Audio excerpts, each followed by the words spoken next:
All right, I've got your movable sheave off at this time. I've showed you what it looked like to pull this off of there. I've showed you what it looks like to replace that belt. So I want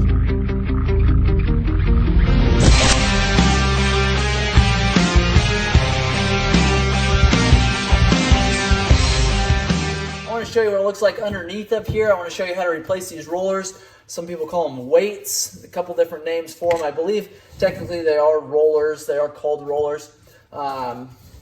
But a lot of times when you're dealing with clutches, you're dealing with weights. So that's maybe why some people get those confused. So 3 Phillips bolts to remove here. Small, fine threaded bolts that you want to make sure you've got tight going back together. So take and remove those, set those aside. Now we can take and pull up on this cover here. And then go ahead and pick up on this top cover here. Sometimes they can be a little bit of a challenge.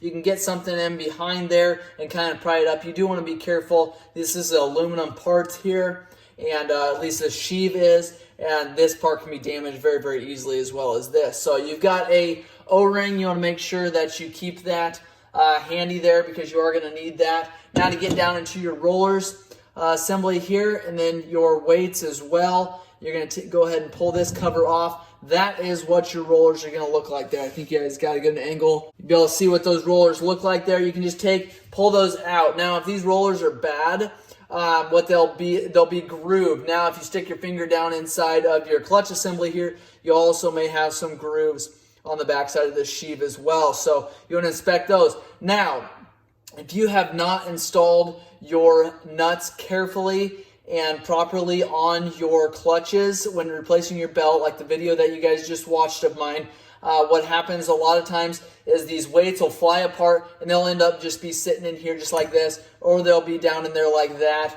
or they will be like clear over, in that position there, and you won't be able to see how these weights came from the factory. So this is exactly how they look. Put them back in there like that, and you should be good to go. Inspect each one of them. Make sure they're not cracked or broken. Make sure there's no unusual wear or dings or nicks on there. And then these weights too here. These weights or these, I don't know what else to call them here, but they're like sliders, okay? There's 3 of them, and they slide down on these grooves here. They slide in there. You've got one lip on the bottom side that's going to be a little bit bigger than on the top side. So slide those into position there, and then you can take, when all those rollers are in place and they're all inspected there, slide that back down on there. So going back together then, make sure that O-ring is where it needs to go. A lot of times what I'll do is take it out of this top cover here, and I'll install it on here. And what this does is just kind of seal all that grease up from flying all over the place in that clutch housing, because you do not want that grease in the clutch area there. Your clutches or your belt will continue to slip.